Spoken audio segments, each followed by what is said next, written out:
Yo,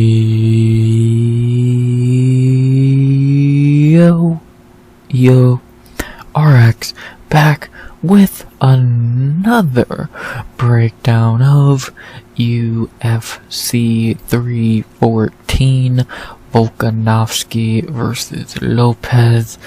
We back with another breakdown of a card of a pay-per-view that is really good.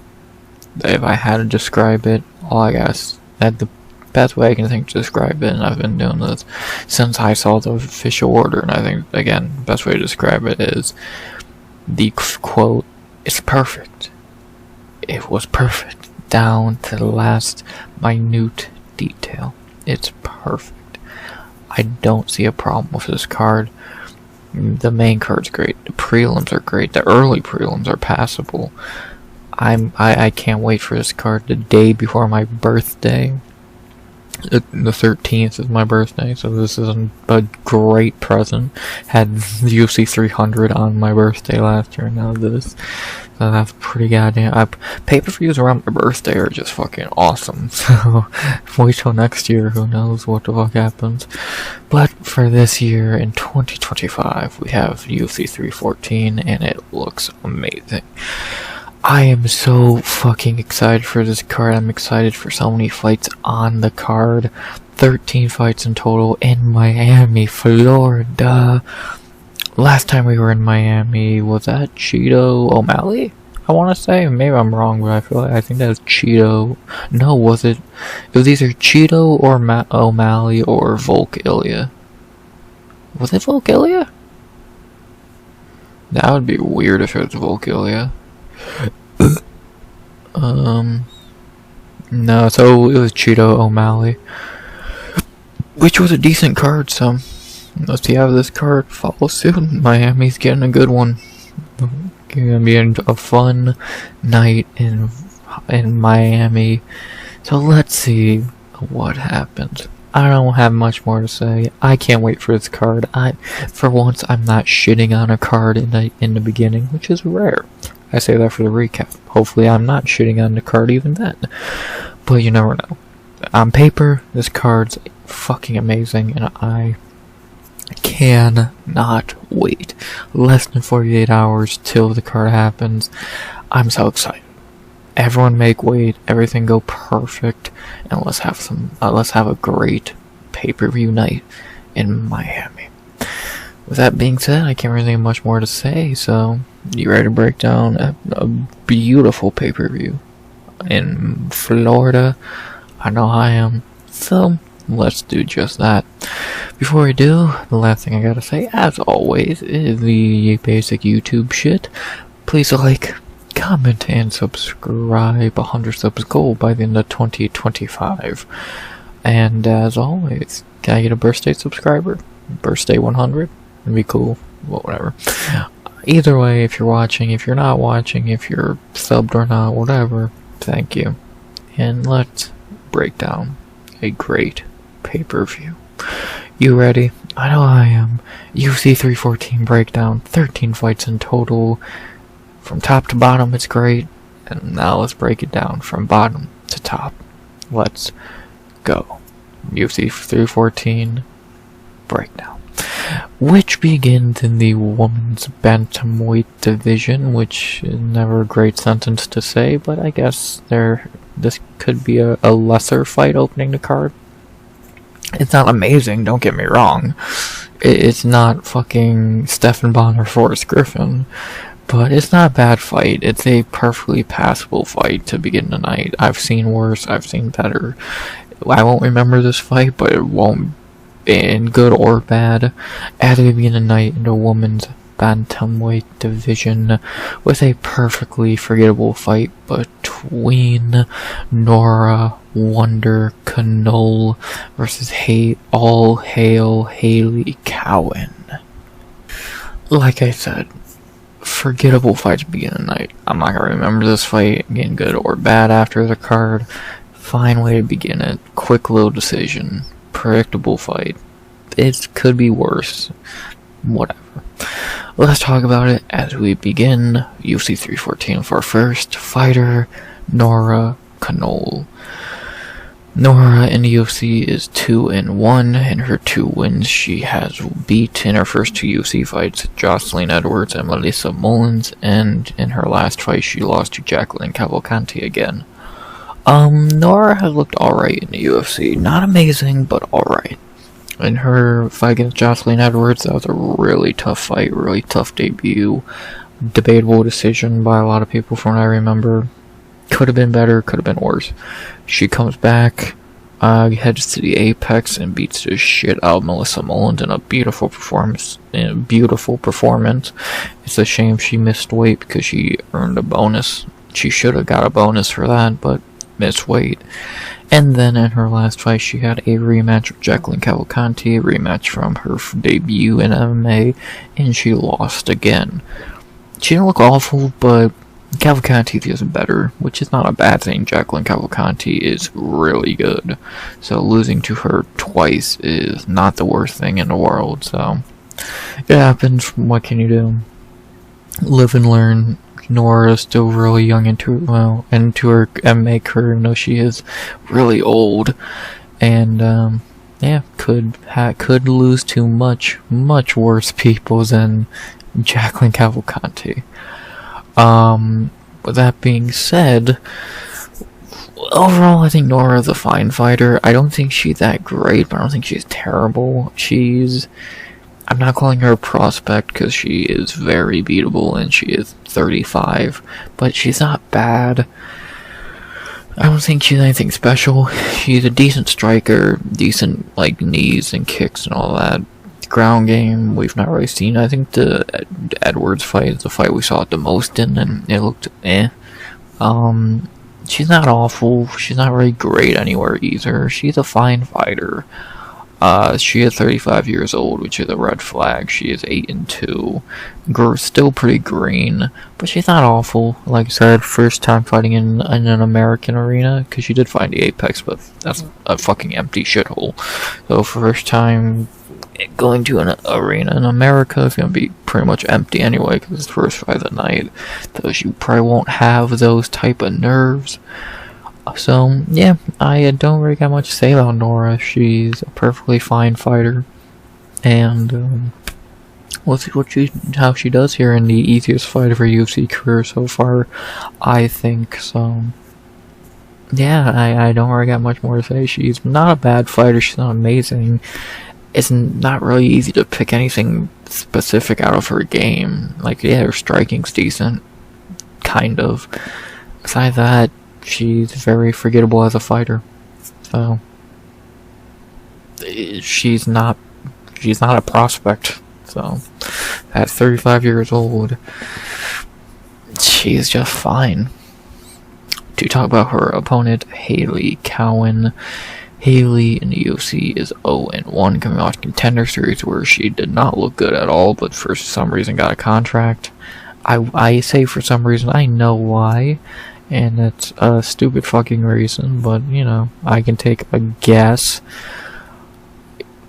She made it after she had her contract on Contender Series, she did finally make her UFC debut a year later, a little less than a year later, and she got beat by Jamie Lynn Horth pretty easily.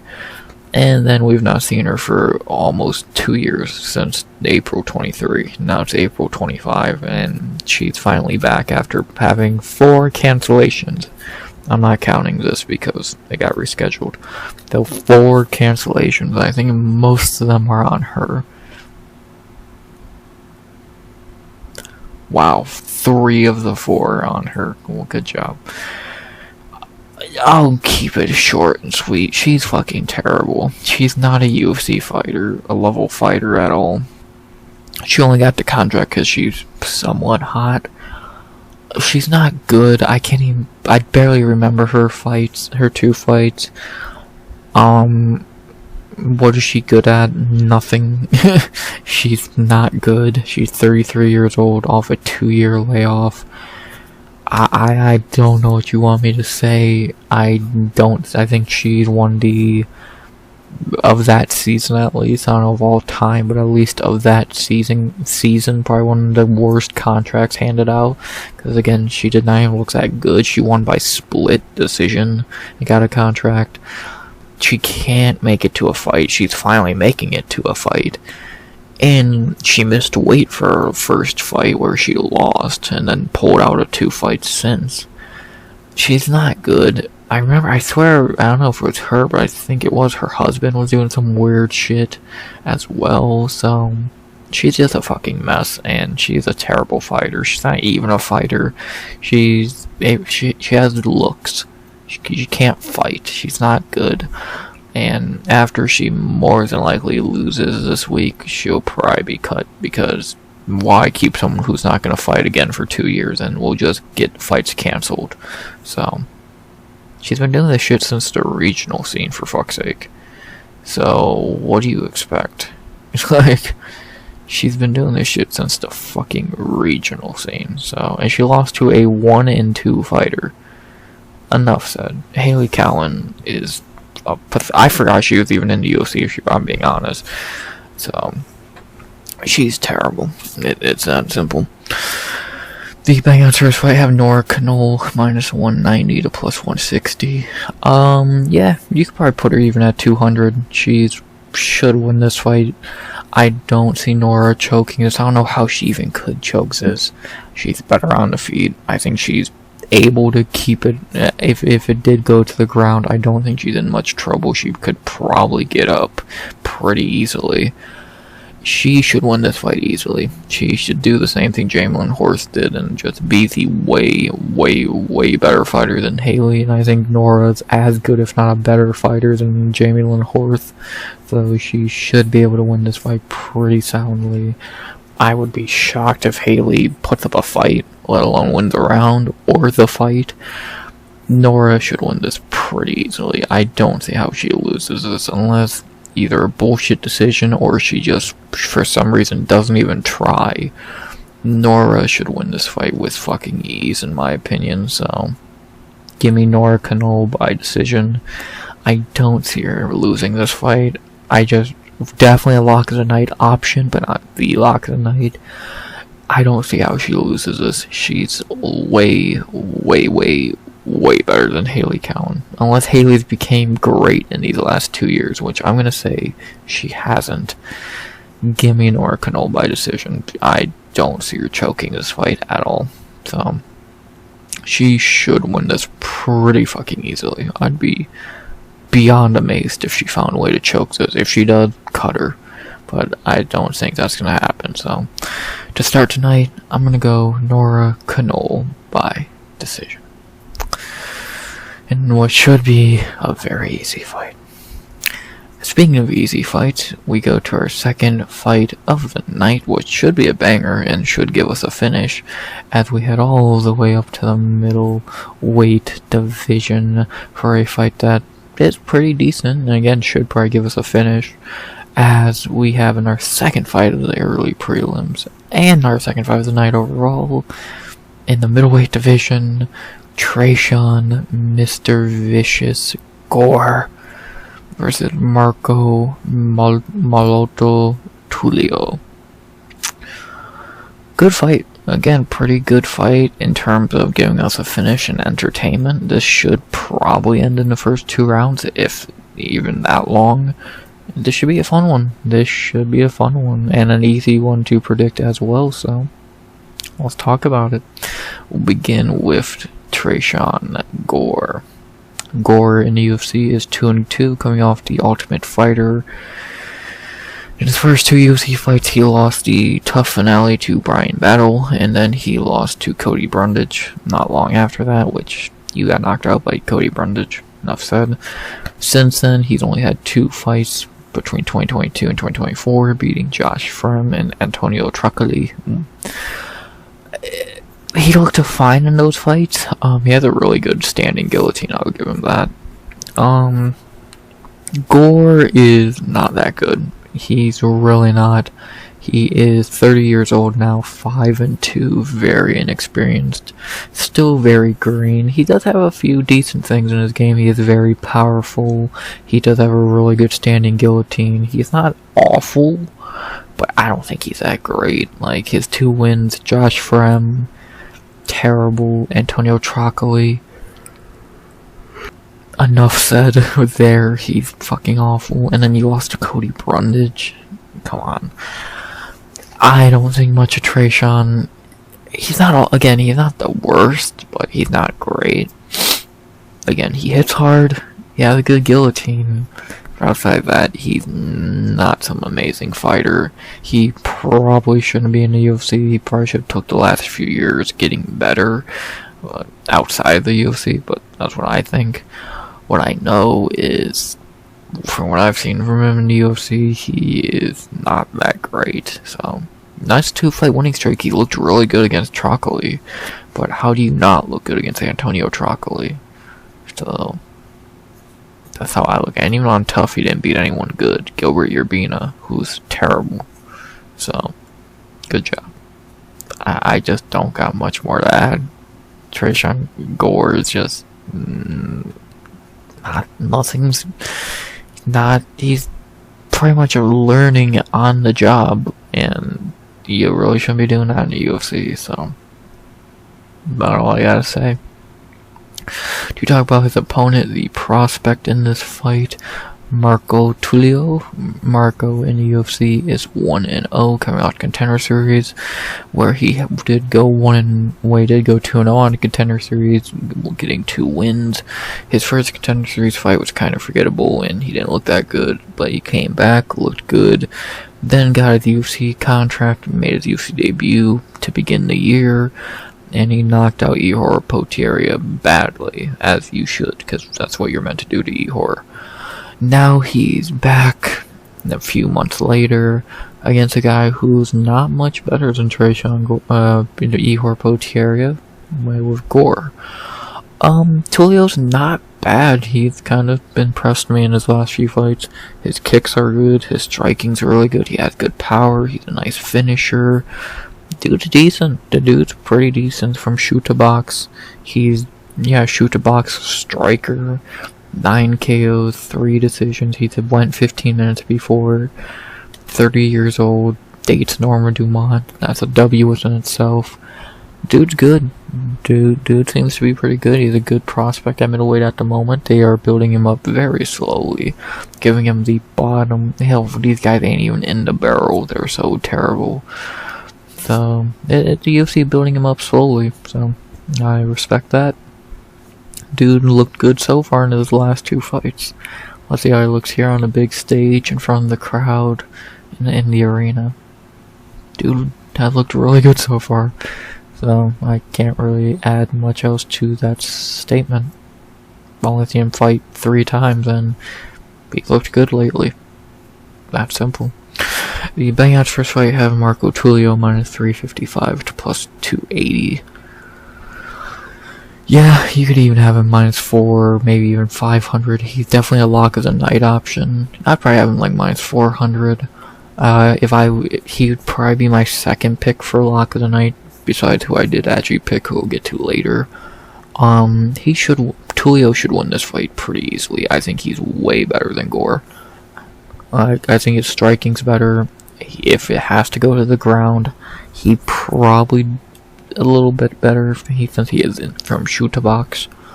Power is probably the only thing Tresean Gore has over Tulio. Outside of that, experience, striking, probably grappling, cardio, deep water experience.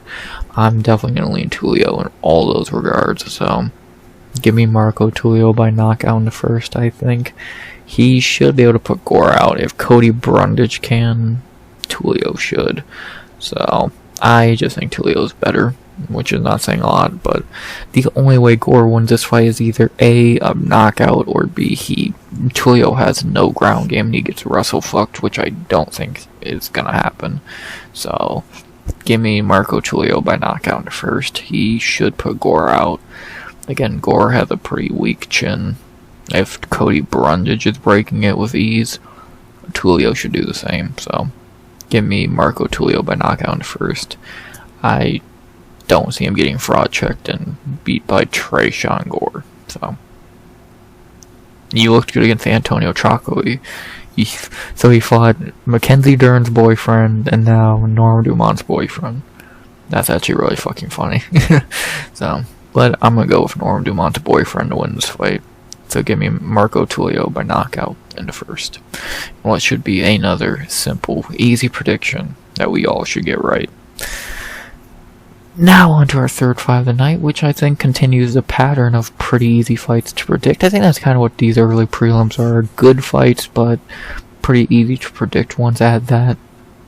And then our third fight of the night, our co-main of the early prelims. We head all the way down to the flyweight division for a fight that doesn't make a lot of sense, but they're just trying to get one of their guys an easy win. And then our third fight of the night in the flyweight division, we have the Tibetan Eagle Sumudaerji versus Mitch or Raposo. Another pretty simple fight to predict. I think we all see what the UFC is trying to do with this fight. Get a formerly ranked fighter an easy win against a guy who shouldn't even be on the roster. Simple fight. Let's break it down real quick. As we begin with the formerly ranked and now 3-fight losing streak having Sumudaerji. Sue in the UFC at 3-4. His 3 wins have been Andre Soccermom, Malcolm Gordon, and Zaruk Adishev. His losses have been Louis Smoka, Matt Snow, Tim Elliott, and Charles Johnson.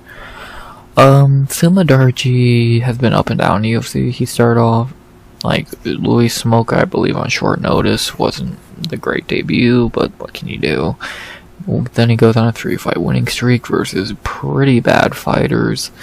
And then he goes on a 3-fight losing streak versus pretty good fighters. Matt Snow and that legendary banger that'll probably be in the UFC Hall of Fame one day.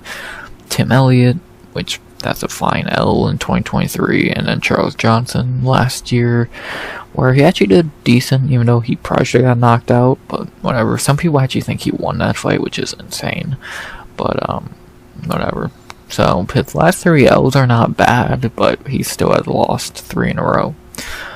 He is 29 years old.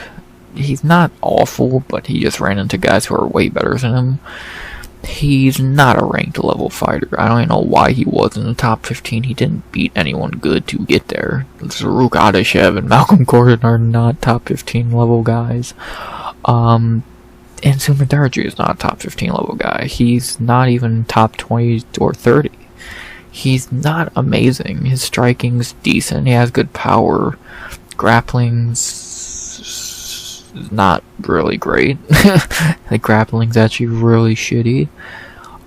Submission defense is non-existent. He's tough. He's really fucking tough. He's still young. I thought he was older than 29, but what did that tell you?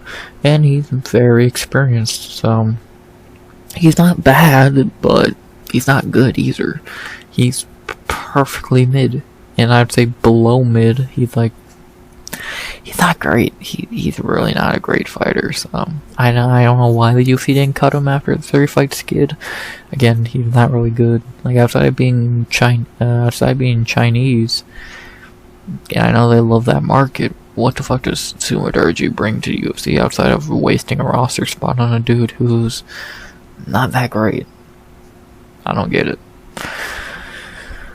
Speaking of guys who don't deserve to be on the roster, Mitch Raposo. Mitch in the UFC is 0-1, just like he went on the UFC has given this kid every chance to get in the UFC, and he's fucked up every time. He was on Tough and lost. He was on the Contender Series and lost.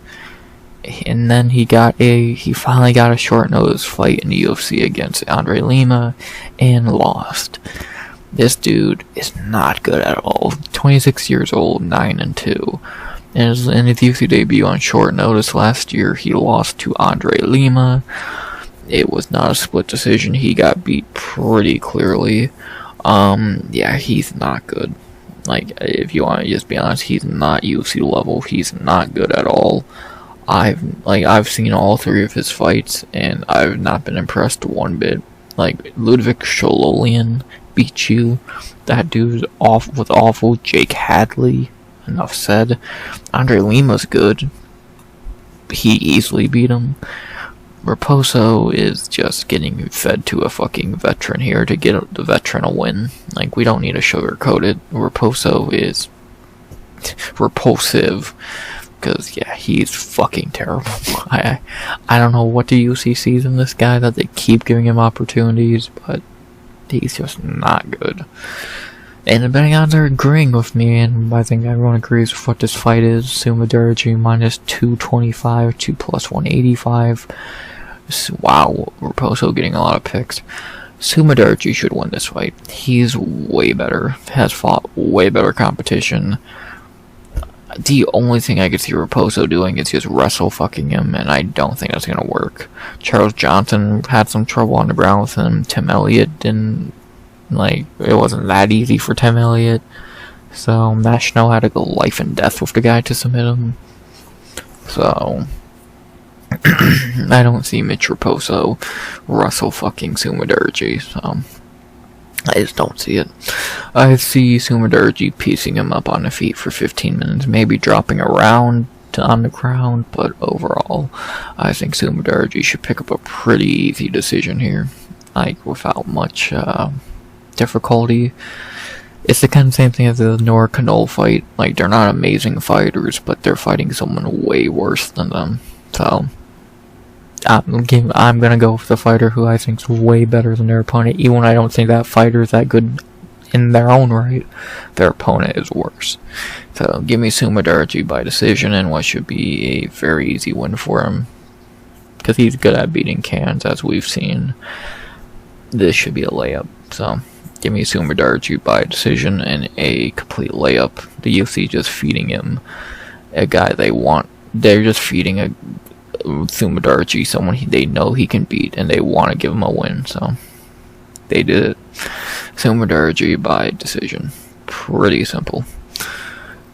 And now we go to our featured prelim in the middleweight division, going back up to middleweight. Middleweight getting 2 fights on these early prelims, so good for them, and they're both pretty decent fights. As we end said early prelims with our EP main event at middleweight between Sedriques the Reaper Dumas versus Michał Huzar Oleksiejczuk. A decent fight to end the early prelims, a very predictable one, but a decent one. This could be really fun. This really could be really fun. I was gonna say the Tulio fight's better, but all these fights I think are about the same, and this one probably has the biggest names of the 4. So, this makes sense as the feature early prelim, and it should be a decent fight, so can't complain. Let's talk about it.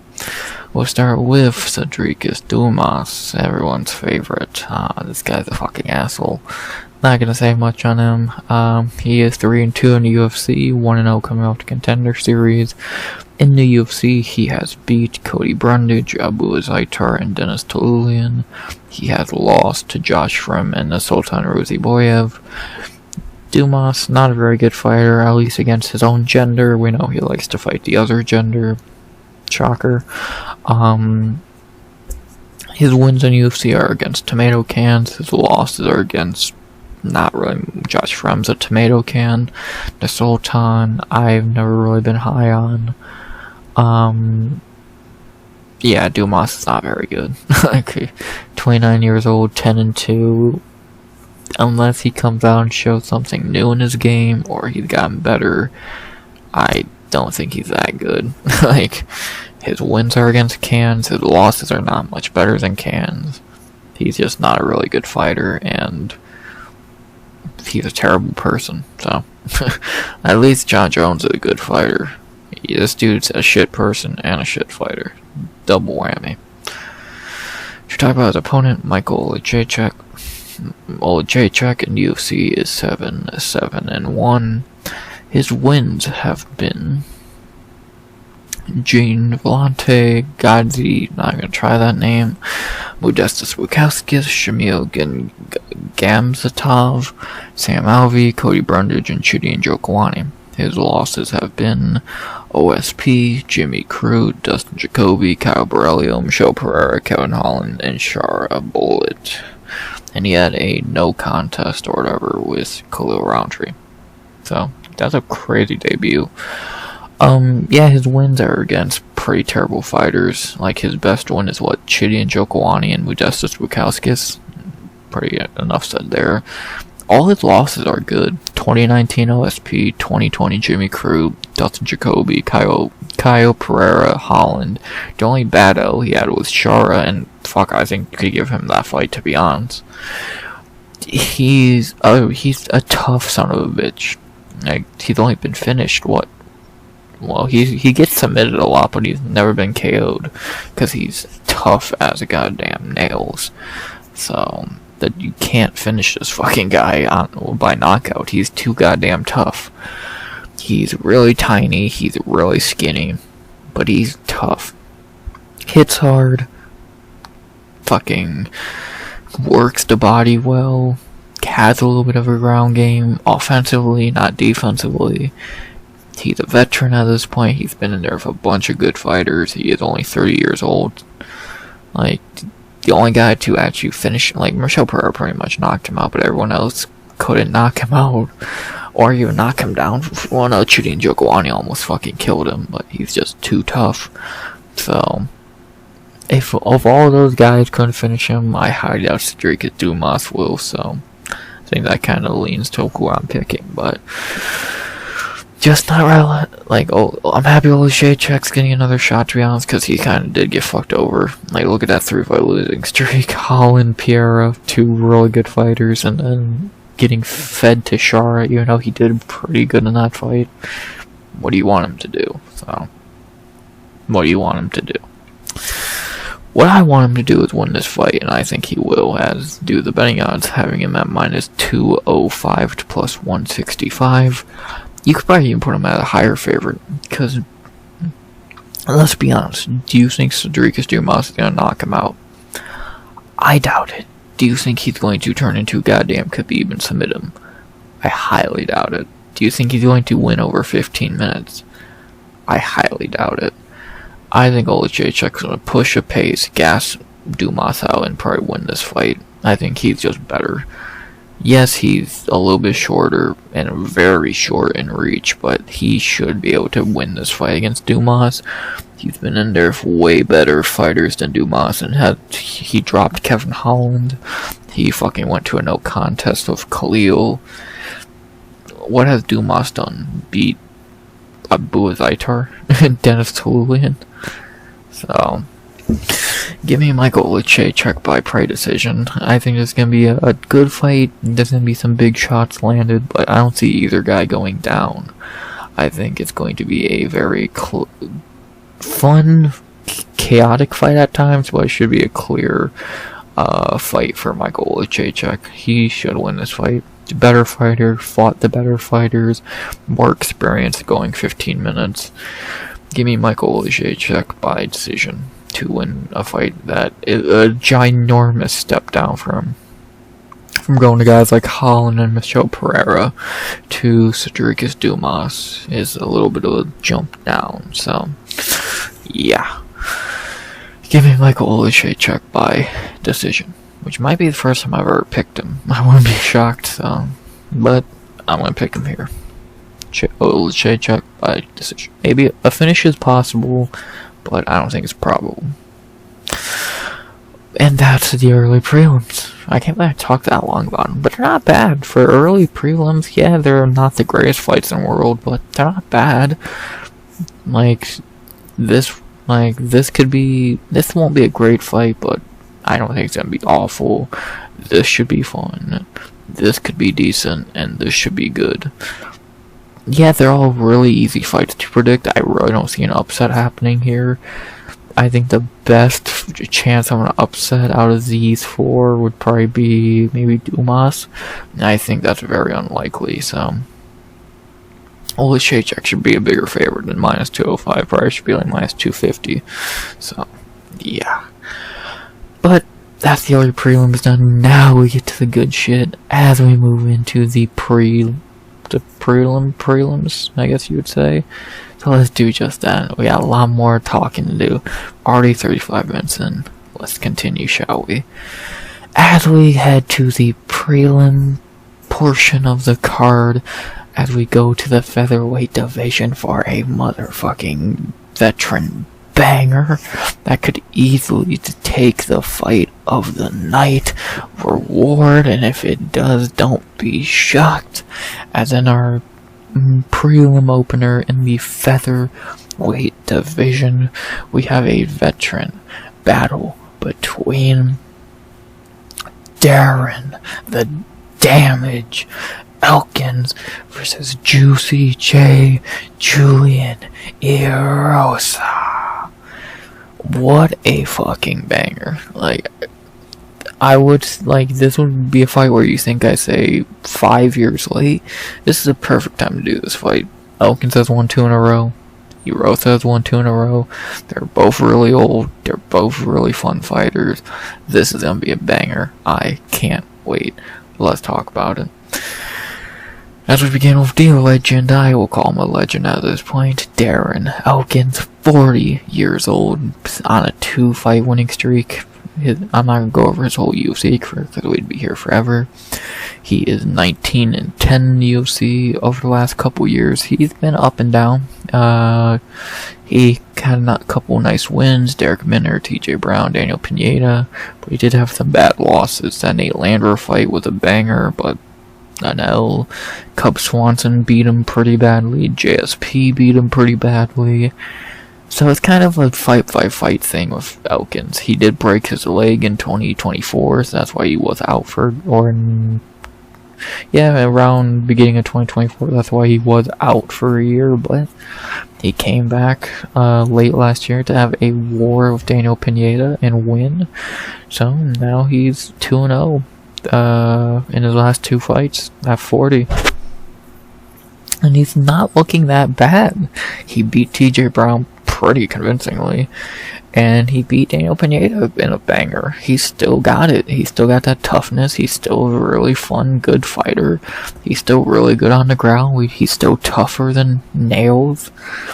He's Darren Elkins. He's gonna walk forward, eat punches, drown you on the ground, and get bloody doing it. That's why we love Darren Elkins. But he does have a good dance partner for this fight in Juicy J, Julian Erosa. 35 years old in his own right, 8-7 in the UFC, 1-0 on a Contender Series where he did earn a contract. Since getting that contract in the UFC, his wins have been in 2 UFC stints because he won the contract, got cut, and came back.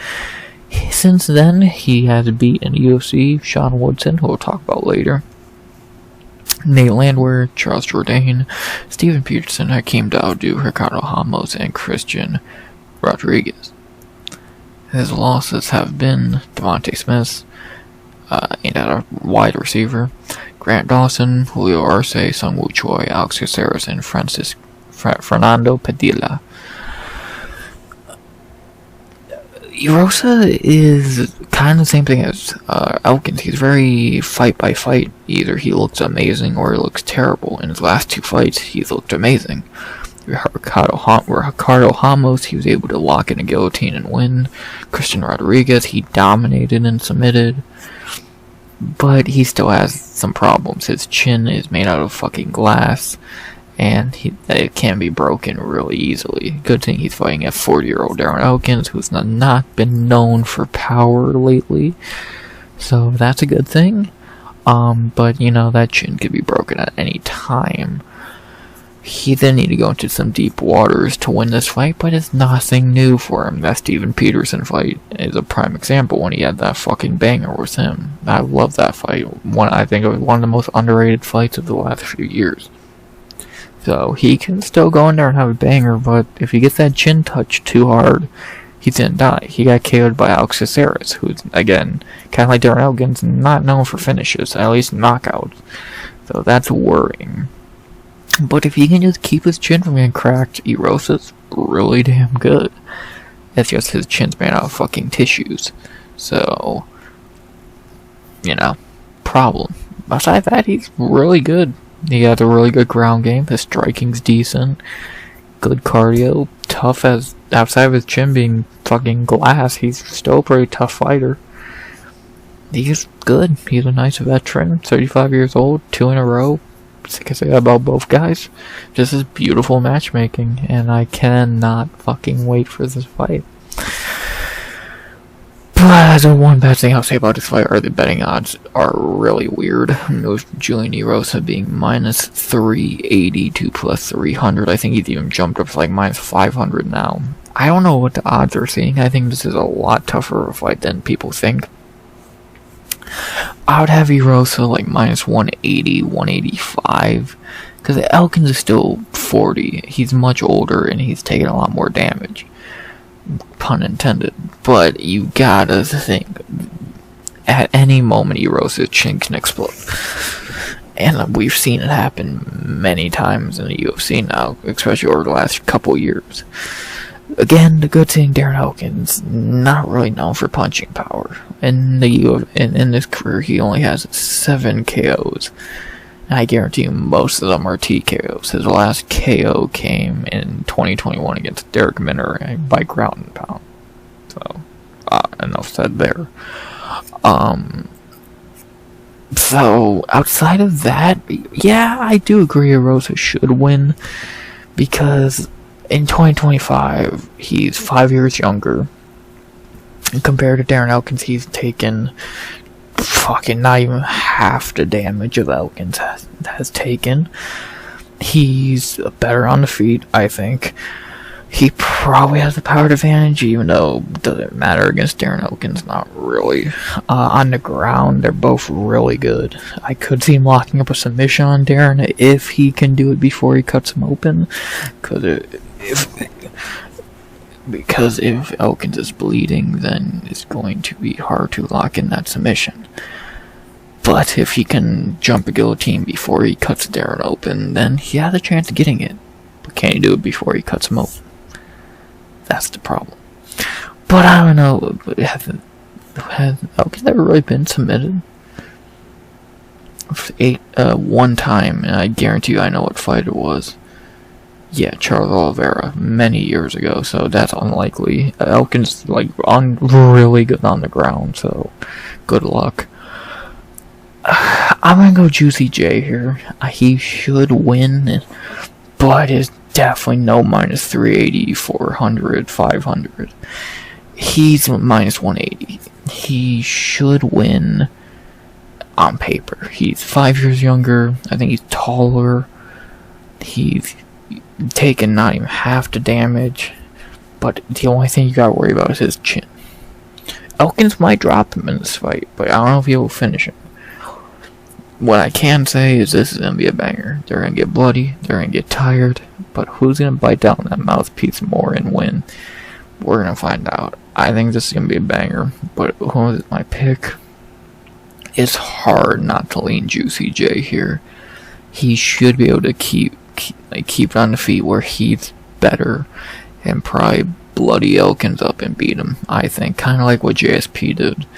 So, ain't no JSP beat him on the ground to an extent if I remember, but why play on that game when you could just do it on the feet? So, give me Julian Erosa by decision. I could see a finish, but I think this fight's going to go the full 15 in a banger, and I'm going to go with Juicy J to get the win, and what is one of the harder fights on the card to predict, but I'm going to lean Juicy J, Julian Erosa by decision. Should be a banger, can't fucking wait, but I'm going to go Juicy J. Sorry Elkins, but that's how the cookie crumbles. Yeah, that's just what I think. But I'd be happy with Darren Elkins to win. So, win-win. After that, we go to our second fight on the prelims. limbs, as we have a banger up 10 pounds in the lightweight division, as we have in our second fight of the prelims, Chase the Dream Hooper versus Jim A10 Miller. What a banger. Yeah, Chase is fighting another old man, but it's really good matchmaking and a really good fight. How could you not love this fight? Chase Hooper, Jim Miller. Fuck yeah. Awesome fight. Can't wait. Let's fucking go. This is gonna be dope. Let's talk about it. As we begin with one of the best prospects at lightweight at the moment, Chase Hooper. Chase in the UFC is 7-3, coming off Contender Series many years ago. Since moving up to lightweight, since he had a pretty bad run at featherweight, he is 4-0, beating Nick Fiore, Jordan Levitt, Slava Claus, and Clay Guida. He's fighting all the fan favorites. Now he's getting Jim Miller. I don't mind Chase taking out the old guard at lightweight. Chase is looking good at lightweight. He looks more filled out and he looks a little bit better in shape. His striking has gotten better. It's still not great, and we're not going to really see it much here, but his striking has gotten better. But that's his grappling where it's at. He's long, he's lengthy, he's really good at getting submissions. He's a problem at lightweight. What happens when he can't get those submissions? Yeah, he has to strike. We'll see. But I know, so far at lightweight, he's looked really good. Like in that Nick Fiore fight, we saw a lot of striking. It didn't look bad. Against Levitt, he easily subbed him. He dropped Slava Claus. Clay Guida really didn't have time to really get some striking going on him before it was a wrap. So, you know, Chase has looked really fucking good at lightweight, and like I'm not gonna put him on the tier of the higher echelon prospects at the moment, like your Ignacio Bahamondes and etc., etc. But Chase has looked really good, and I'm happy for him because I've been a fan of Chase since his fucking debut. So I'm happy he's finally finding success at lightweight, and let's see if he can make it 5 in a row on a really nice 5-fight winning streak. Win here, you can make a case for him getting a top 15 fight, and he just might. So let's see if he can do that. He has to get that 5th win first. It's never going to be easy when you're fighting Jim Miller. Jim Miller, 27-17-1 at 41 years old. The most fights in UFC history, the most everything you can ever think of in UFC history. The man still got it. The man's still kicking. In his last 5 fights, he's 3-2. In his last 6, he's fucking 4-2. How does this man how is he not washed? He is, but he's still so good. His striking has actually got better over the years. His grappling, we know, he's one of the best grapplers in MMA history. Just got a guillotine win a few months ago against Damon Jackson as, I believe, an underdog, which I predicted that he should have won that fight, and he did. Like, his only loss lately was to Bobby Green, and that's because he went for a striking match, and he didn't even do that bad. Jim Miller still has it, and we know exactly what Jim Miller's going to come out here and try and do. He can strike, but he's not going to. He's going to shoot and try and get a takedown, and we'll see if it works. Every time he's fought a decent grappler, it's kind of been up and down results. Like, let's see, who's the last great grappler he fought? Joe Selecki, who beat him. Charles Oliveira, who beat him. Fucking Michael Chiesa, who beat him. So, Nate Diaz, who beat him. So, yeah, keep that kind of stuff in mind. But either way, win or lose, Jim Miller is going to fight forever. And, yeah, he's still got it. Again, he's fucking 3-2 in his last 5. Coming off a win at 41 years old, breaking every record you can even think at this point. Old man still got it. Yeah, and he has this weird power in his hands that will never make sense, but That's Jim Miller for you. Dude still got it at 41 years old, just continuing to break every record the UFC has ever had. A true fucking legend. You can't even go over his whole UFC career. You would never be able to. You'd be doing it for 3 days. So, and that's why we love Jim Miller. The betting odds don't love him though, even though they're kind of being honest. Chase Hooper minus 700 plus 500. I don't know if I would have 700, but you could probably have Chase Hooper like minus 450. He should win this fight. He's 16 years younger. He's fucking much taller. The only place I think Jim's better is striking, funny enough. On the ground, I think Chase is better. And I think Chase is going to do the same thing he's been doing. Dominate, get a submission, and go home. So, give me Chase Hooper by submission in the first. When was the last time Jim Miller was submitted? Let alone in the first round. He's only been submitted 3 times by, let's see. He was submitted by Charles Oliveira in round 1, Michael Chiesa in round 2, and no, not Cowboy. Who was the other one? Nate Diaz. Yeah, Chase Hooper is a lot of the same body type as Nate Diaz, so give me Chase Hooper submission round 1. I could see him jumping on a back or an arm or a leg and going home with it. So give me Chase Hooper submission in the first. Could Jim Miller win this fight? Yes, he is a veteran. If he could survive and take Chase into deep waters, Jim could pull it off. Or if he could keep it standing, where I think Jim might be the better striker at this moment, he could pull it off. But more than likely, someone's going to shoot. Either Chase shoots on him and it works, or Jim shoots on him, gets guillotined, or what have you. I just think Chase is going to walk away with this fight with a W, and that W is going to be even better, because it's probably going to be by submission, I think. So, give me Chase Hooper by submission in round 1. Jim's going to shoot eventually and get guillied maybe, or Chase is going to end up on his back, or something along those lines, and it will be a wrap. So, sorry, Jim. Love your brother. It will always an honor to watch you fight. But I'm going to go with my boy, who I've never picked against, Chase the Dream Hooper. And I actually think he's going to win, so it's not a biased thing. They'll give me Chase by submission in the first. Should win. He really should. So, see if lightweight Chase is legit. Can he get win number 5 at 155? Let's find out. Chase Hooper submission in the first. After that, we go to our co-main event of the prelims. A really important fight, because winner of this is going to be in title talks, and probably going to fight Tatiana Suarez for an interim title in their next fight.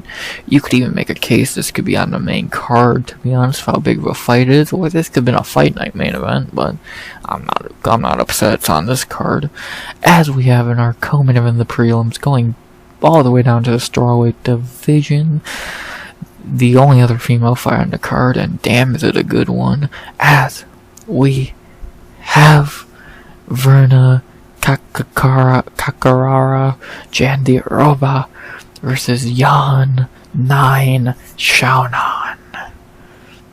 Very big fight here in the strawweight division. Like I said, more than likely the winner is going to fight Tatiana Suarez for an interim title, while Hailey goes up to flyweight.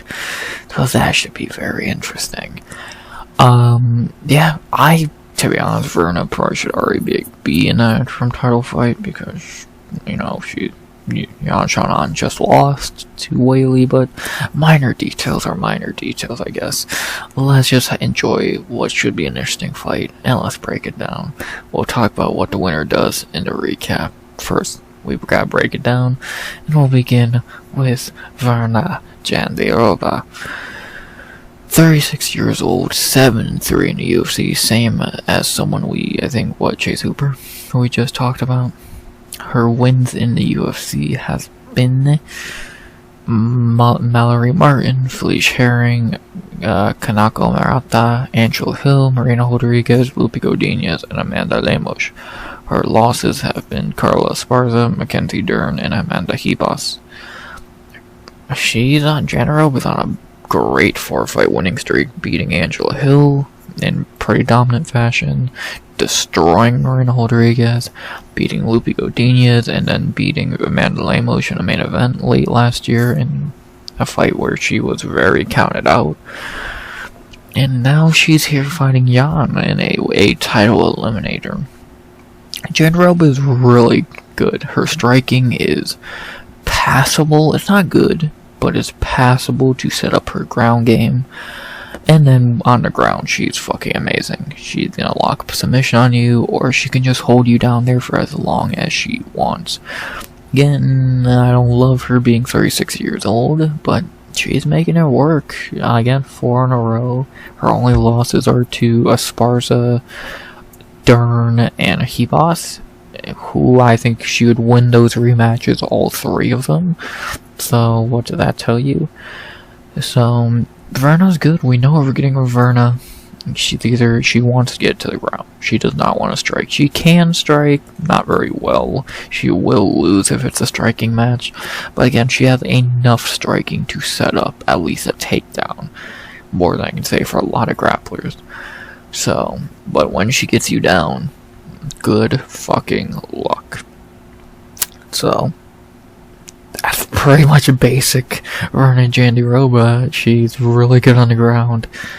That's that beautiful, a great 4-fight winning streak. Again, in my opinion, should already be fighting Tatiana for an interim belt, but whatever. Let's see if she can beat Jan and solidify herself as at least either the #1 contender or a interim title fight with Tatiana. So, it should be interesting. So, it kind of sucks that Weili's moving up right when she gets in title contention, but bad timing. But who knows if she'll even stay in title contention, because her opponent is Xiaonan. Jan in UFC is 9-3. Her wins have been Curran, whoever the fuck that is, whoever the fuck Pierre is, and Kondo. Here we go. Angela Hill, Karolina Kowalkiewicz, Claudia Gadelha, Mackenzie Dern, Jessica Andrade, and Tapsarici. Her losses have been Carla Esparza, Marina Rodriguez, and Weili Zhang. I've never been high on Xiaonan. I think she's kind of forgettable. Like, if you really look at her, like, last couple, like, let's be honest. Angela Hill, good win. Karolina, okay. Claudia Gadelha, good win. Got completely fucked by Esparza. Lost to Marina Rodriguez. Then squeaked by Mackenzie Dern, forgettable fight. KO'd Andrade, even though that was a debatable stoppage. Got completely mauled by Weili Zhang in a fight she didn't even deserve to be in. Should have been Tatiana on that card. And then beat Tapsarici, who is terrible. Like, she's just kind of a shittier Weili. And not, take that as you will. Like, she's a lesser striker than Weili, and she's a lesser grappler than Weili. She has no grappling, and her striking, I think, is less. She has okay power, but her striking's just kind of teep kicks, push kicks. It's kind of just push kicks and fucking a few decent strikes. She's not really that complicated. So, she is also very old at 35 years old. And like that, I've just never really been high on her. So, like, am I really meant to be impressed with a Tapsarici win? I'm not. So, and every time she's fought tough competition, she's lost. Weili, Marina. So, I don't look at Dern as tough competition. Or Tapsarici, so. Andrade, it was, but Andrade also got kind of stopped pretty early, so whatever. What I do know is I've never really been high on Xiaonan, and this is going to be a tough fight for her because Jandiroba is good at what she's not good at, grappling, so it should be interesting. This is kind of like Tapsarici fight, but unlike Tapsarici, Virna actually knows how to fight, so yeah. Should be interesting. Again, never really been high on Yan Xiaonan, but maybe she shuts me up and proves me wrong here. Let's find out. The Bang Answers fight have Virna Jandiroba -155 to +130. You could probably move her up a little bit if you felt like it, to like a 170 at most. Virna should win. I think she should be able to get takedowns and win a decision here, maybe even get a submission. Unless she can't get on the inside and take her down like Ricci, which I highly doubt that's going to be a problem. Virna should be able to get on the inside and take her down and win, kind of like she did with Marina Rodriguez. Probably the closest example to what this fight's going to be like, in my opinion. So, give me Virna Jandiroba by decision. She should be able to get on the inside and take her down. If not, then Xiaonan's going to win a decision by teep kicks and blah blah blah blah blah. So, it really is as basic as that. I know a fight never should be that basic, but it is. It's either Virna takedown win, or Jan keep it standing and win. So, and I'm gonna lean with who I think's the better fighter, and who I've seen and pick against the fighter who I've seen lose by the same fashion of takedowns.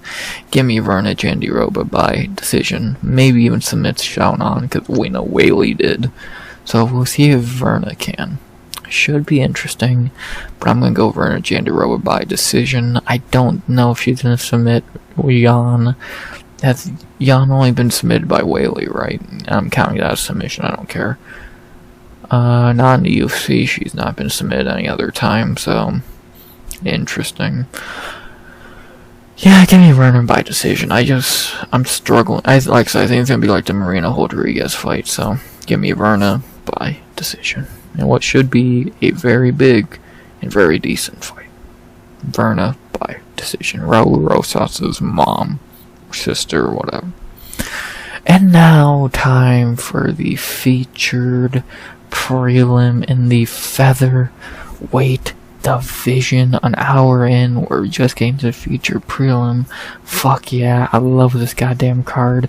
And then our featured prelim in the featherweight division, we have a banger. I'll say it one more time, a banger. And I'll do that a few more times on this card, because there's a few more bangers. And this is just the tip of the iceberg. And then our featured prelim in the very busy featherweight division tonight, we have Dan 50K Ige versus Sean the Sniper Woodson. What a fight. This is such a good fight. Dan Ige defending his top 15 shot like he has for or not shot, but top 15 spot for what has felt like years of doing so against the lengthy Sean Woodson. What a great fight. What a great featured prelim. Could be a fight night co-main, and it's on a goddamn prelims. I love this card. Let's talk about it. And we'll begin with 50K Ige, 33 years old, 10-8 in the UFC, coming out of Contender Series.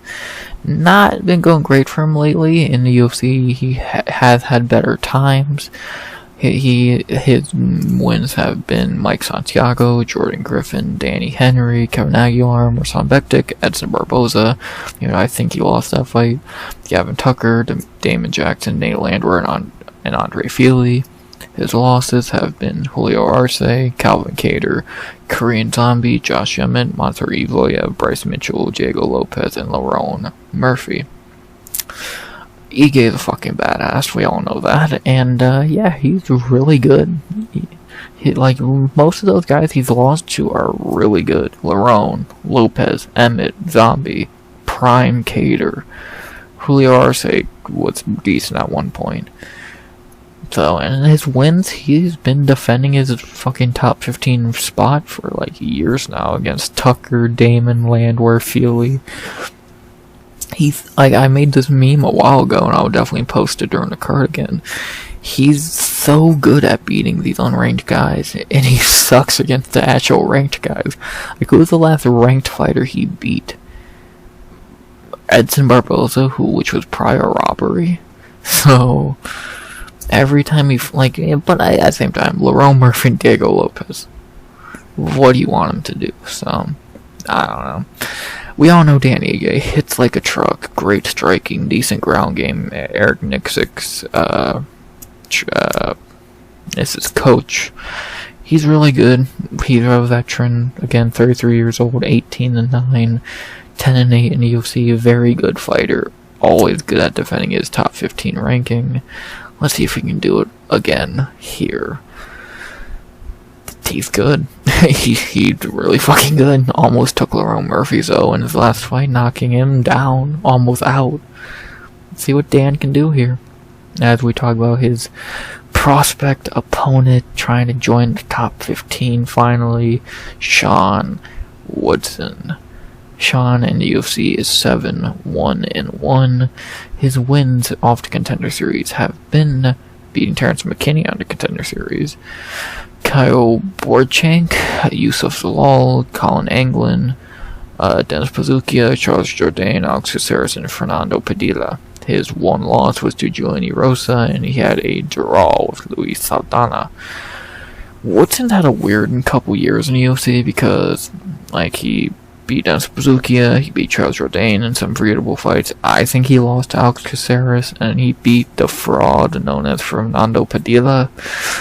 He's not a bad fighter, but I don't think he's amazing either.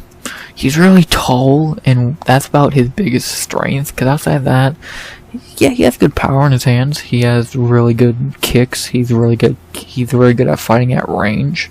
But he's beatable. I really think he is beatable. Again, Caceres, I think, beat him. So, and he did pretty much get knocked out by Luis Saldana, for being honest. Got beat by Julian Erosa a while back. So, I'm not saying Woodson's not good. He is good. But he's beatable. He's 32 years old. He's 13-1-1. His best win, not counting Caceres, is what? Terrence McKinney. Or Charles Jourdain. I don't know. Woodson's good, but he just feels beatable. He's, outside of the Padilla fight, he's not really felt impressive. So, and this is a test. He's finally getting that top 15 shot, long overdue. He probably should have got after the Caceres fight. I think he lost it, but still, the judges didn't. That was in his hometown, so a little biased was definitely happening. But, yeah, let's see if Sean Woodson's legit. Let's see if he can someone finally pass the Dan Ige test at the prospect. Feely land where fucking Damon Jackson and Gavin Tucker all lost. Can Sean Woodson break that curse and fucking finally join the top 15? Take Dan Ige out of the top 15? Let's find out. Dude has the talent, but he feels beatable. The betting odds for this fight have Sean Woodson minus 165 plus 135. I think that's kind of crazy odds. I think it probably should be closer to a pick'em like that. So, do you think Dan Ige is just still really good and can veteran his way to a win, or even knock him out? Or do you think Sean Woodson is going to be too tall and is able to bully Ige? 6'2" to 5'7" is batshit insane. I lean a pick'em. You could go either way in this way. It's such a good goddamn fight. Who am I leaning with? I'm leaning Dan Ige. I think he can win. Woodson's beatable in my opinion, and I think Ige could win this fight. He's still really good. I know he's lost 2 in a row, which never looks good, but one of those two guys won last week, and one of those two guys is fighting in a main event this week. So what did that tell you? So, and then, again, Andre Feely, Nate Landwehr, some really good wins. Fucking a few other names out there. Sean Woodson probably lost to Alex Caceres, who, I love Alex Caceres, but come on. I'm gonna go Dan Ige here. Like I said, I feel like Woodson is beatable, and I think it's time for him to finally get beat again. I think Ige is the man to do it. So give me Dan Ige to win this fight. And I'm going to even make a break. Let's see. Is it a crazy pick? Kind of. Give me Dan Ige by knockout. I've seen Woodson get hurt before. Luis Saldana pretty much KO'd him. I feel like Ige can do the same. Give me Dan Ige by knockout in a second. I think he's going to be able to crack that chin of Woodson. The bigger they are, the harder they fall. I think that might hold true again here. I think I'm going to go Dan Ige by knockout in a second. That's what I'm feeling. I think he can win this fight. Woodson has looked beatable. He's not looked the most impressive at times. Will he live up to the moment? We'll see. We've seen Dan Ige live up to the moment every time he fights. But can Woodson? We'll see. Give me Dan Ige by knockout in a second. It's gonna be a good one though. I can see. If I'm wrong, I'm wrong. If I'm right, I'm right. I can't wait. But I'm gonna go 50k to get another 50k and keep his top 15 spot even longer, like he always does, to end a great prelims. Boom! The prelims done. We still got 5 more fights to break down. Jesus Christ, I love this card. What a great prelims. I'm not gonna say much because I just talked for an hour and 10 minutes about these fucking things, but they're great. From all 8 fights are fucking amazing. 4 great early prelims, 4 great prelims. What else could you ask for? They're all great. I can't wait for every single one of them. Beautiful madness. I can't wait. And then we got these 5 left. Inject into my fucking veins. Let's just go. I'm not gonna waste any more time. I'm so excited. And let's begin the main card for UFC 314. An hour and 11 minutes later. Let's go. As we will begin in the light heavyweight division. Speaking of returns, we finally have the return of this man to open the main card on pay-per-view in the light heavyweight division. We begin the pay-per-view with Nikita the Miner Krylov versus Dominick the Devastator Reyes. He's finally back from the dead, Nikita Krylov. Welcome back, man. Long overdue return. 2 years away. Thank God he's back. Against Dominick Reyes, this is going to be a fun one. Moved up to the pay-per-view with Carlos Prates falling off the card and falling into Kansas City. It's a great main card opener. Gonna be a banger. Let's talk about it. And we'll begin with Nikita Krylov. Krylov in UFC is 11-7. His wins have been, I'll do this because we haven't seen him in a long time. Walt Harris, he beat a heavyweight somehow. Cody Donovan, not even gonna try that name. Marcos Rogerio de Lima, 2 heavyweights. Not even gonna try that name. Ed Herman, oh, he actually got cut at one point. Oh, damn. No, that was not outside of UFC. OSP, Johnny Walker, Gustafsson, Uzdemir, and Ryan Spann. His losses have been Soa Palalili, OSP, Misa Serkinov, Jan Blachowicz, Glover Teixeira, Magomed Ankalaev, and Paul Craig.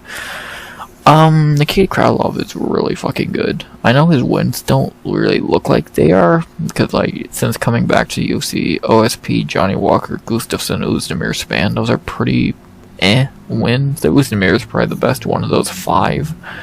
But Nikita's really good. He's very well-rounded. He's a really good striker, got good power. On the ground, he's great. Coming off that win against Ryan Spann a few years ago. He's really good. And it's so good to see him back after a 2-year break. Dude is so fucking good.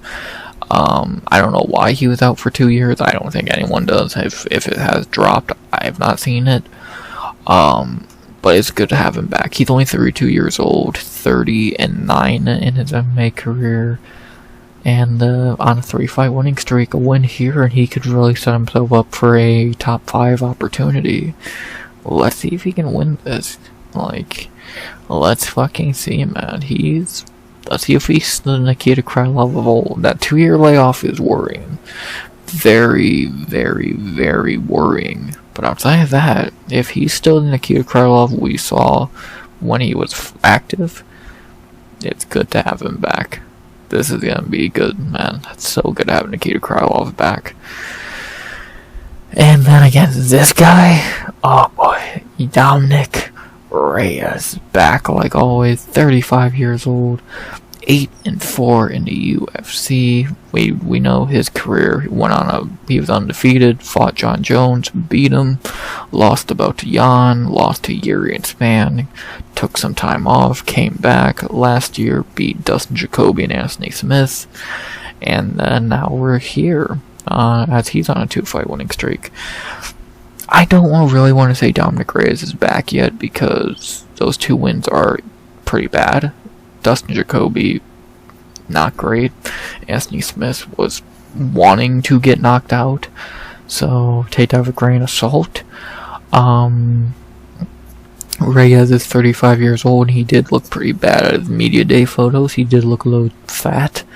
So we'll see if that plays a factor into anything. But if he is still the Reyes of old, which he's looked pretty good in his last 2 fights, even against pretty low level competition, he's a problem. He still hits really hard. He's still a really good striker. He has a ground game. He's gonna be a problem. If Reyes is actually back as he's looked lately, good luck, man. It's light heavyweight. You're gonna need it. Either Dominick Reyes is back to form or Nikita Krylov is back to form. It's a lose-lose for light heavyweight. So good goddamn luck, boys. You have enough to deal with as is, and now you got these 2 doing their thing. This is gonna be fun. So good to see Reyes back on a winning streak, but how fraudulent is it? We're gonna see. We're gonna really see. To talk about the betting odds for this fight, they have Nikita Krylov minus 195 to plus 165. I don't know if I'd have him that big of a favorite off a 2-year layoff. I'd probably have Krylov more minus 160, 155. He should win. If this was active Krylov, I would definitely have him around minus 195. But 2-year layoff Krylov, for whatever reason he was off for that long, is scary because a 2-year layoff is never a good thing. So why was he out for so long? We're gonna find out. Again, if this is the Krylov of old, he's gonna win this fight. He's not as good on the feet, but he's not a slouch on the feet, and on the ground he's probably better. But if he is rusty or washed, Reyes is gonna knock him out. It's gonna be an interesting one, man. Something's gonna go off here. I don't know what, but something's gonna pop off here, and I'm very excited to see what it is. God, this is gonna be a banging fight to begin the main card. Who am I going with? Even with the doubt and the worry, it's hard not to pick Krylov. If he is still the Krylov of old, he should win this fight, in my opinion. So, I'm happy if Dominick Reyes wins, because who doesn't love seeing Dominick Reyes win a fight? But I'm going to lean Krylov. I think he's very good. I think if he is still very good, he should win this fight. And I think Reyes' winning streak is a little fraudulent. But let's see if he can add some legitimacy to it. But I say he doesn't, as my pick here is going to be Nikita Krylov by decision. Even if he's back to his form, I don't think he's going to be there 100%. I don't think he's going to knock out Reyes. I think he's going to, it might be boring. I would not be shocked if it's the boring fight of the main card. A lot of grappling, but I do think there'll be some fun moments in this fight at some point.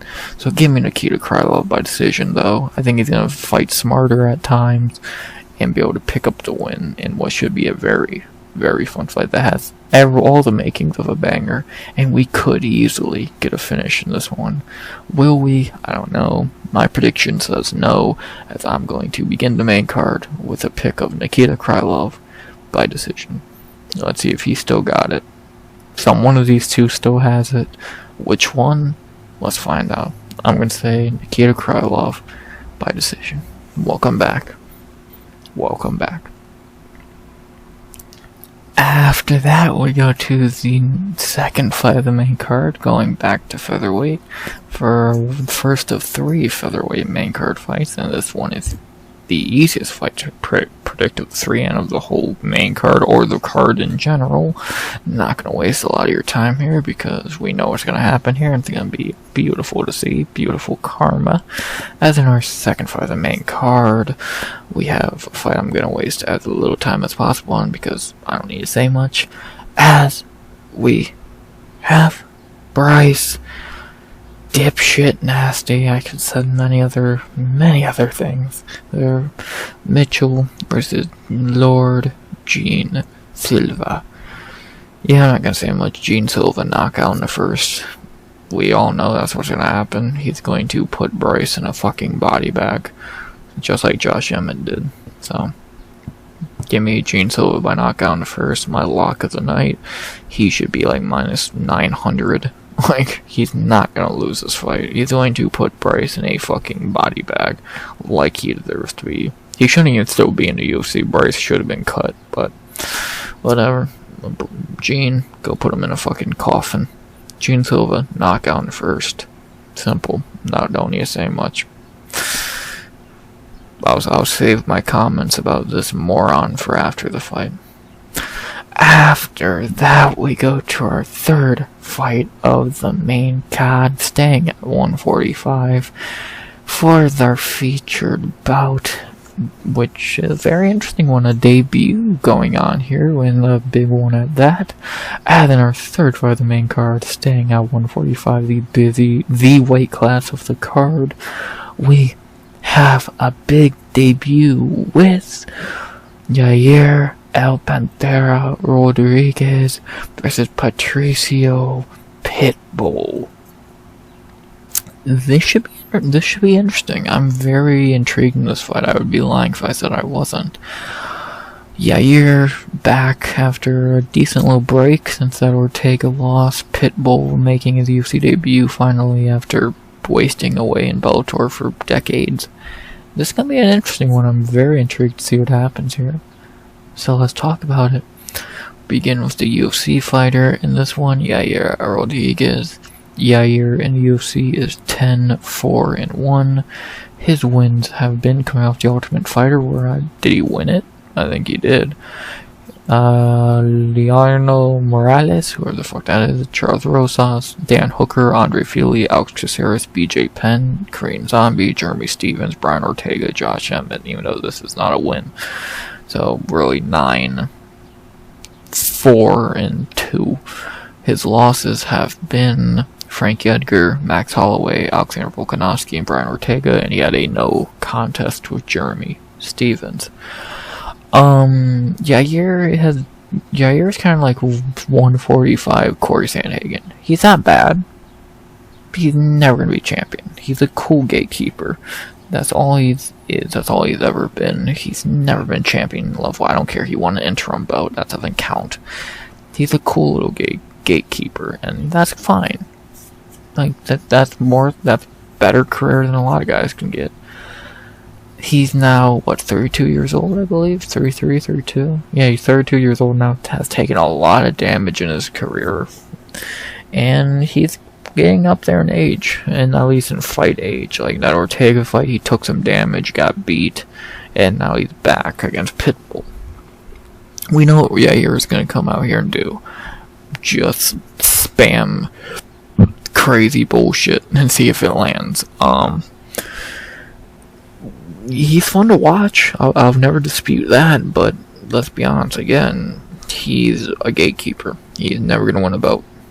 He had no chance against Volkanovski, and I'll stand by that point forever because I was right. I said that before the fight and after it.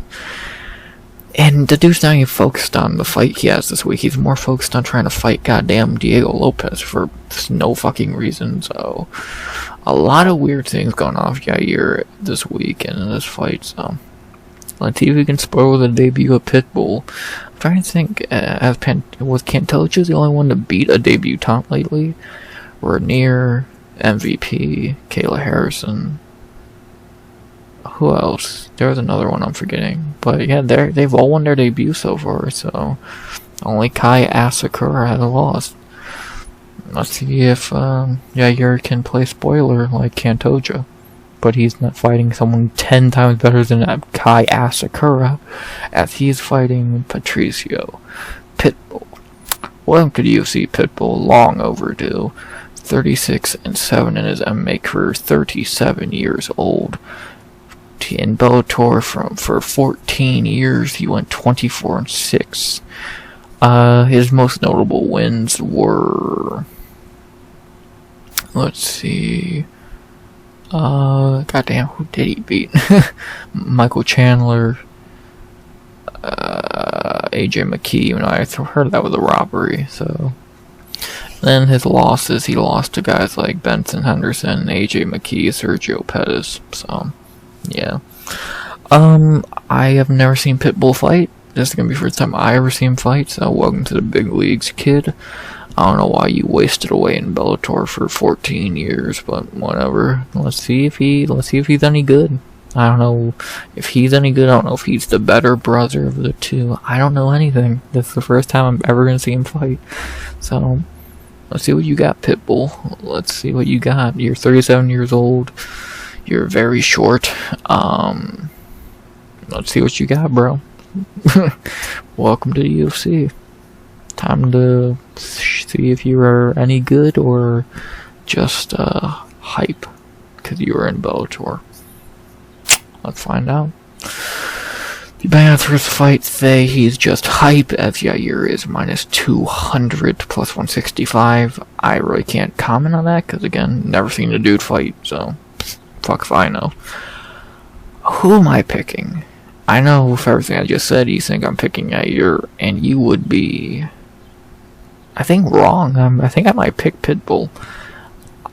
I don't really know Pitbull. I think I'm picking this fight more based on who I do know than who I don't know, and who I do know is Yair, who I think is pretty overrated. Kind of like Corey Sandhagen.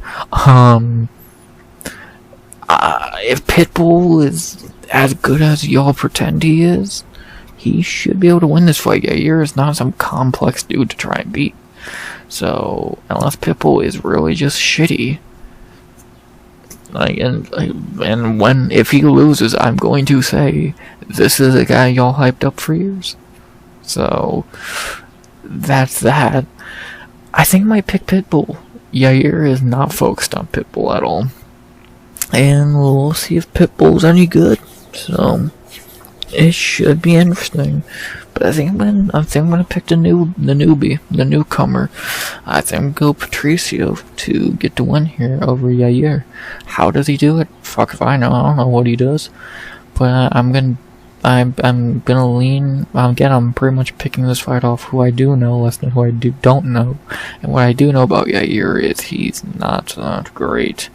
So, and again, he's mentally focused on other people and who he's fighting.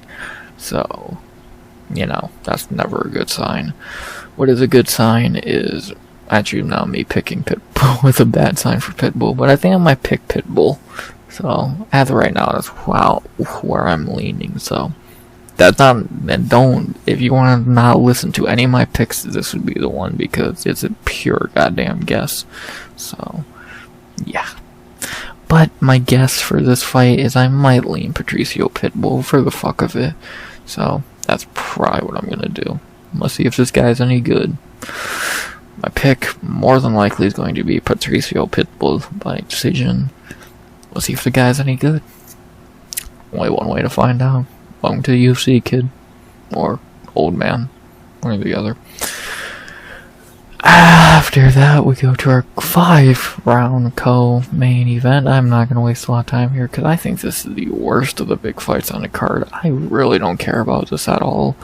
And in our co-main event of the evening, we head up 10 pounds to lightweight for a 5-round co-main between Iron Michael Chandler versus Paddy the Paddy Pimblett.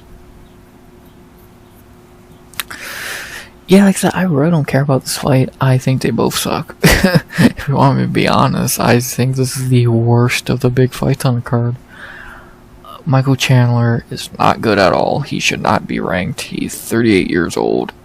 1-4 in the UFC or whatever. Oh no, he did win 2 fights. So what, 2-4 in the UFC?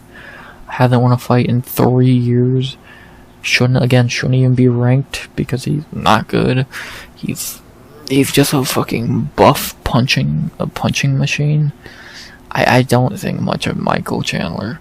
And then Paddy, Jesus Christ, yeah, he looked alright against Bobby Green, but how much of that was Bobby Green submitting himself? So, I don't give a fuck who wins. I think they both suck. And why is this 5 rounds? That's fucking stupid. I'll give you the long and short of what I think happens here. This fight either goes one of 2 ways. Either Chandler knocks Paddy out, or they go 25 minutes and someone has to win. Paddy's not going to finish Chandler. He's not knocking him out. He's not going to submit him. If Charles couldn't submit him, Paddy ain't going to do shit. Well, again, in a 5-rounder, this could go anyway. Chandler has no cardio. Paddy has no cardio. Someone's gonna fucking have to win. I don't know who. I'll probably pick Paddy here. I trust him a little more. I have a little more respect for him as a fighter. He's a little younger. I'll probably lean Paddy here. But it's risky. I think either way is risky. The betting odds 160 for Paddy. It should probably be a pick'em, because how could you trust either one of these guys? It's gonna be interesting. I'm not saying I'm not intrigued, but do I care that much? Am I that hyped for it compared to the other stuff around it? No. So, I'm still intrigued. It will be a cool, like, calm down in between Pitbull and the main event. But, and I really like, oh my god, I can't wait for this fight. No, I could definitely wait for this fight. So, I'm intrigued, like I said, but not something where I'm like, oh my god, can't wait. So that's everything else around this fight. So, yeah, but that's just what I think. Like I said, I think the fight goes one of 2 ways, either a Chandler knockout or a decision in general. So, and I'm gonna probably say Paddy Pimblett by decision will be my pick. I don't know if he'll actually win by decision. Chandler could win by decision. I don't really know what to expect for this fight. The only thing I can promise is Chandler is going to drop him at least once in this fight. Maybe not knock him out. You know, that'd be glorious. He will at least drop him once. So, we'll see what happens. Gonna be interesting. Could go either way. They both suck. So, the winner probably gets a title shot somehow. Or fights Charles Oliveira. I think they would love to do Paddy Charles. So, I think that's why they're saving Charles for probably the winner of this. If it's Paddy, if it's Chandler, God, who knows what they're gonna do. What I think they're gonna do is, well, I don't know what they're gonna do. But what I think's gonna happen is I'm going to go Paddy Pimblett by decision. I think it's a little bit better. Yeah, I think he, in a 25-minute fight, might be able to squeak out a decision. So, don't get knocked out, you dumb fuck, and beat Michael Chandler into retirement, please. Knockout or decision, I'm going to go decision, and the decision pick will be Paddy Pimblett. Don't care that much, still intrigued, but hype levels are definitely go down for this fight compared to everything around it. So, give me Paddy Pimblett by decision, probably, in what should be a really weird fight. Should have been 15 minutes instead of 25, but UFC. Let's see what happens. Paddy, Chandler. I'm gonna go Paddy in what should be a weird but decent fight. And now, time for the main event of the evening. My most hyped fight of the card. Obviously, it's the main event. It should be. A fight I cannot fucking wait for. Maybe the second best main event we've had so far in 2025 on paper. As for the vacant UFC Featherweight Championship, of the world. No more Ilya Taboya. We need a new champion. These are the two top contenders. There's no one else you could have picked, so you gotta go with these two. As in our main event of the evening, our main event of UFC 314 in Miami, Florida.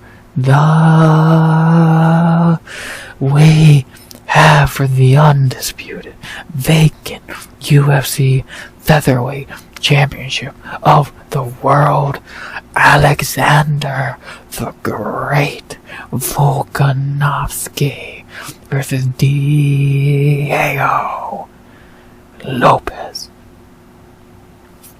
What a fucking fight. We're gonna hear and new one way or another, but who's going to get the nod? I don't need to go really in depth on this fight. I just gotta give what I think happened. We know Alexander Volkanovski, the greatest featherweight of all time, first bout Hall of Famer, yada yada yada yada yada.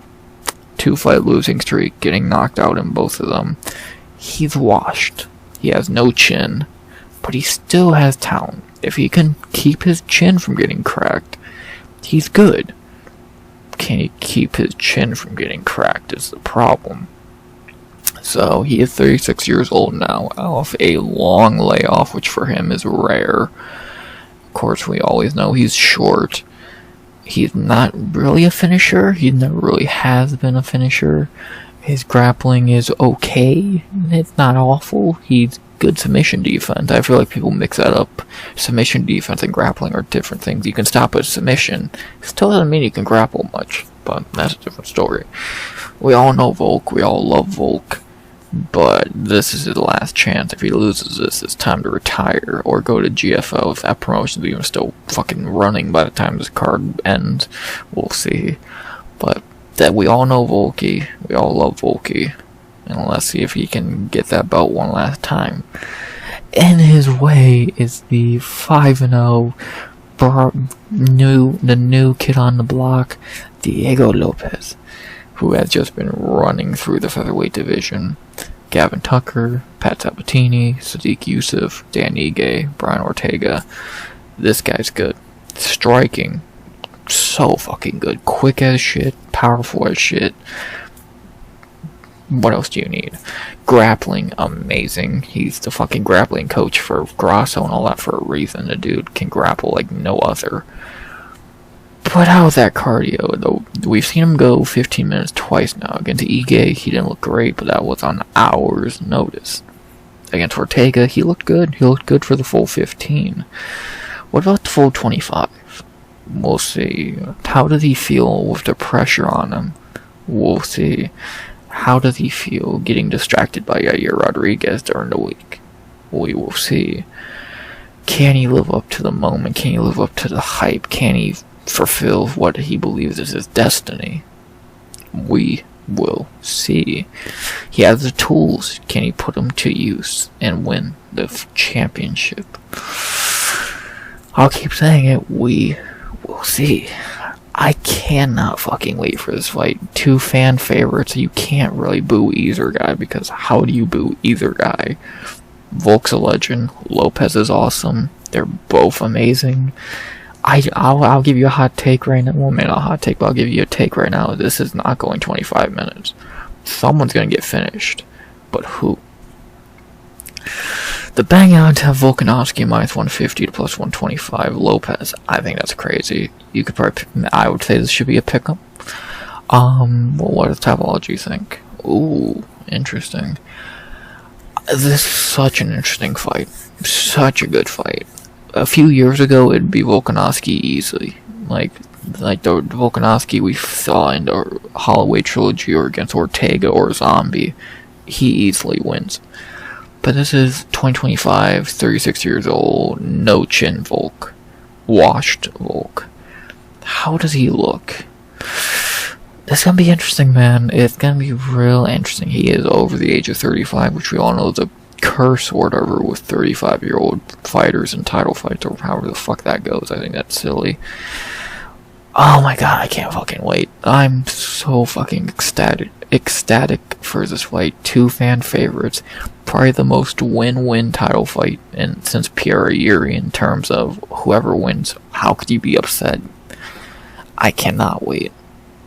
Now to put away all my fanning and have to actually make a pick and tell you what I think's gonna happen. Y'all not gonna like this, are you? I think Volk's getting knocked out again. I think Lopes is too quick. If Volk is focused on the takedowns too much, he's clearly not watched the Lopes fight. That dude's more of a striker. And if Lopes is smart, try and crack that chin. He's done it before. Like, I could see him doing the same thing he did to Yusuf, a beautiful uppercut up the middle.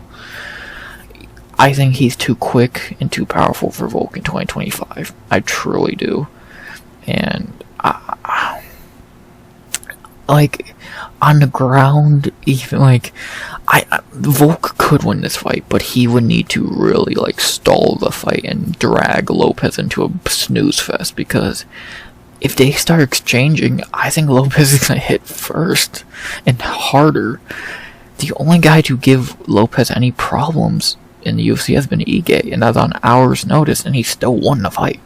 He's ran through everyone else with ease, so, like, I think Lopes is getting a lot of hate lately for 2 dumb reasons. He's fighting Volk, and everyone loves Volk, and I don't even know the second reason. He's done nothing wrong. He's getting a title shot he's earned from being amazing.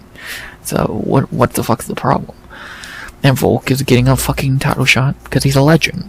So what the fuck's the problem? I can't wait, but if you want me to be honest, and you want me to give you if you want me to give you my pick, because that's why you're here, I'm going Diego Lopes by knockout in the first. I think he's going to put Volk out. If the fight extends into round 3, round 4, Volk's going to take over, I think. But in round 1 and even early round 2, it's going to be Lopes. And I think it's going to be scary for Volk. And I think he's going to get put out, either submitted or more than likely knocked out. Which I hate to say, but it's just what I think. I'm going Diego Lopes by knockout in the first. I just don't see Volk turning back the clock. Maybe he still got it, but I don't know. I truly don't know. I don't think he does. I truly don't. This ain't the guy. Like, again, this is a guy who has taken a lot of damage in his last 2 fights. Got head kicked by Islam, got KO'd by Ilya. He didn't look bad against Ilya, but he didn't look amazing either. He definitely looked even a shell of himself in round 1, in the round that he did win. So, now add a Yair onto his body, add more damage onto his chin. Give me Diego Lopes by knockout first. Now, I think Volk can't win. Again, I said this should be a pick'em. I think Lopes is the best dog on the card, because there's a high chance he puts Volk out. But if this fight extends late into round 2, into round 3, round 4, more than likely Volk starts taking over. So, we'll see if that holds true. And if it does, that means Volk's going to get his belt back. And again, I don't see this fight going 25 minutes, so take that as he will. I don't think it's going to go 5 minutes. Give me Diego Lopes by knockout in the first. I can't wait for this fight. I'm so fucking excited. It's a win-win no matter who wins. There's no way this could be fucking bad or fucked up. Either Volk's champ again or Diego Lopes is champ. Who could be upset with either outcome? I'm not. So, I can't wait. 2 of my favorite fighters. I'm so fucking excited. Volk, Lopes, 10 out of 10 main event. And I think we're going to get a Diego Lopes finish to end the night. Give me Diego Lopes by knockout in the first. And new, the 6th UFC featherweight champion, in my opinion, is going to be Diego Lopes. Sorry, Volk. It's time. It's time, old man. Boom. Finally, that's the card to go over my picks one more time. Nora Cornolle by decision, Marco Tulio by knockout in the first, Sumudaerji by decision, Oleksiejczuk by decision, Julian Erosa by decision, Chase Hooper by submission in the first, Virna Jandiroba by decision, Ige by knockout in the second, Nikita Krylov by decision, Silva my lock of the night by knockout in the first, Patricio Pitbull by decision, Paddy Pimplet by decision, and Diego Lopes and New by knockout in the first. Bang. What a fucking card. An hour and 44 minutes for a reason. I love this card. I can't pick out anything bad about it. The early prelims are decent. The prelims are amazing. The main card's stupidly good. This is a pay-per-view. This is what a pay-per-view is meant to look like, and I give the UFC all their flowers that they deserve. They built a 10 out of 10 pay-per-view here, and I can't fucking wait to sit back on my birthday eve and watch some amazing fights on pay-per-view. On ESPN, of course, buying it for $80 or whatever. Wink. And, let's see what happens. On Sunday, on my birthday, you will be getting a recap. I'm not going to screw you out of that. I will be doing a recap on Sunday, talking about what happened. So, we'll see what happens on this card. Who's champion? We'll find out. So, recap sometime on Sunday, of course, and then we have a break week, but I'll talk about that more in the recap. So, yeah. Aside that, not very much else to say. I can't wait for this card. I can't wait to recap this card on Sunday. On my birthday. It's gonna be fucking amazing. I can't goddamn wait. Can't come here any sooner. So, but enough rambling about this card. I've done plenty of that over the last hour and 45 minutes of my life. So let's finally end this video by saying I hope you enjoyed the video. Please like, comment, and subscribe. 100 subs goal by the end of the year. That is 2025. Can I get a few birthday subs, please? I'm kidding. If you want to sub. If not, thank you for watching anyway. And without further ado, let's finally end this long-ass breakdown by saying, unless I'm forgetting to say something, which I don't believe I am. I think I lost my voice and my sight a few times during this, so it's really time to end this. As always, RX out. Good vibes only and always.